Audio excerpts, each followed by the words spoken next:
itu jam itu. Ya. Oke. Bang Yamin, ini baru aja update terakhir nih, kita ini kabarnya mendapatkan sebuah intimidasi ya, kamar sel tahanannya, gara-gara dia pernah menyinggung kasus Jampitsus di IG-nya.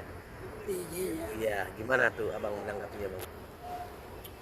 Iya, saya sendiri membaca postingan dari di media sosial akun Nikita ya, atas nama yang menulis itu abangnya gitu ya. Kalau ditanyakan saya bahwa Nikita mendapatkan intimidasi, menurut saya di dalam lapas itu pejabat lapas itu tidak mungkin melakukan intimidasi. Kan bisa diproses kan, bisa kita laporkan, bisa dilaporkan pihak keluarga. Yang kedua, kalau dikaitkan dengan memposting, Mbak Niki memposting di akunnya, memposting terkait jaksa Pak Febri Jampitsus ya, yang lagi ramai. Nah, menjadi pertanyaan saya sebaliknya, ini terkait penggunaan handphone di dalam lapas, kan begitu ya. Nah, yang menjadi pertanyaan mendasar saya itu sebenarnya, apakah yang mengelola akun media sosial Instagram maupun yang lain-lain itu adalah stafnya, adminnya, atau Mbak Niki sendiri yang mempostingnya? Karena ini kan menjadi dipertanyakan. Kalau adminnya memposting, ya, adminnya memposting terkait dengan jaksa dengan nama akun Nikita Mirzani, ini kan sebenarnya memperburuk keadaan Mbak Niki di dalam lapas. Seharusnya itu bisa dijaga dong. Ya, satu, larangan di lapas itu tidak boleh menggunakan handphone. Yang kedua, adminnya juga karena mengelola itu harus menjaga. Itu bang, menurut saya. Tapi kan memang kasus ini lagi ramai, sensitif. Bang, apakah ada gak sih letak kesalahan dari seorang Niki untuk membahas menyuarakan soal Jampitsus ini? Ada kesalahan gak dari seorang Niki? Apakah hak seorang untuk berkomentar apa bagaimana? Iya, hak seseorang ini, setiap warga negara itu dibatasi. Kita yang bebas ini sendiri dibatasi haknya untuk tidak melanggar hukum. Nah, orang yang di lapas itu, hak bersuara itu dibatasi dengan pembatasan penggunaan handphone, alat komunikasi. Di situ masalahnya. Jadi kalau akun itu yang memposting, pertanyaan Kanwil itu, apakah Niki punya handphone? Apa pertanyaan kita itu, apakah Mbak Niki itu megang handphone di dalam, atau adminnya yang memposting itu? Kalau adminnya yang memposting, seharusnya ditegur adminnya. Itu mungkin saya. Bang, ini Niki berasumsi kalau ini perintah dari istana. Mungkin nggak bang?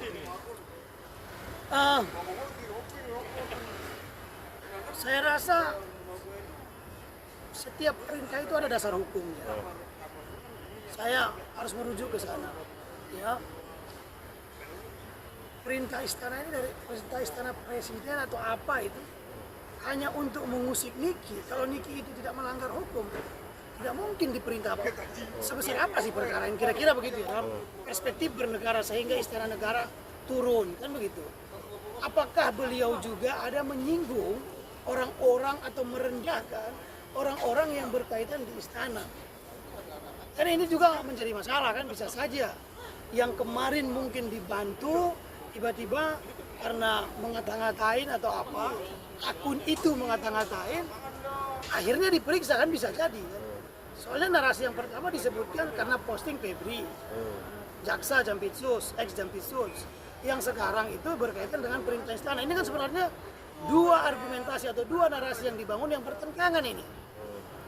Gitu. Jadi kalau saya sarankan begini ya,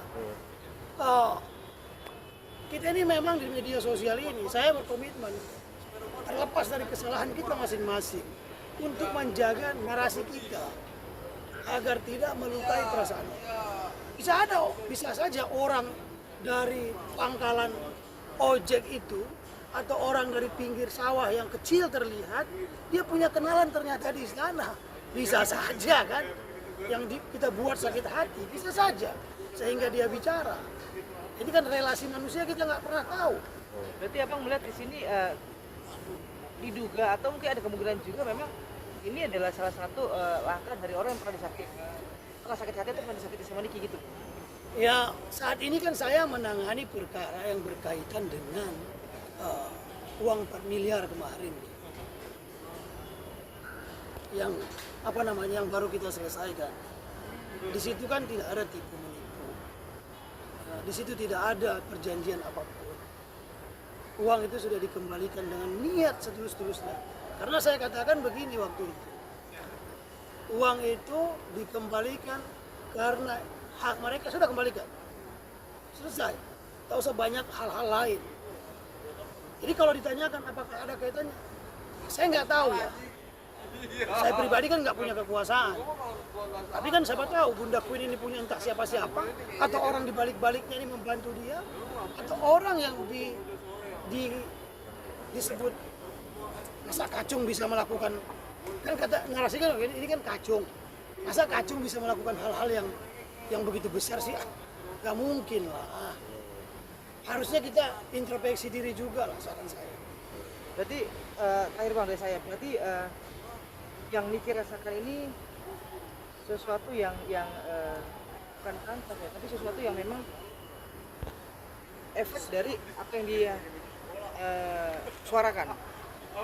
Kalau saya melihat begini, semua ini kan hukum sebab akibat, apapun itu. Mau yang nyata, yang tak nyata, yang terlihat dan tak terlihat. Kan ini hukum sebab akibat ini selalu hidup dia. Kan begitu ya, hukum sebab akibat.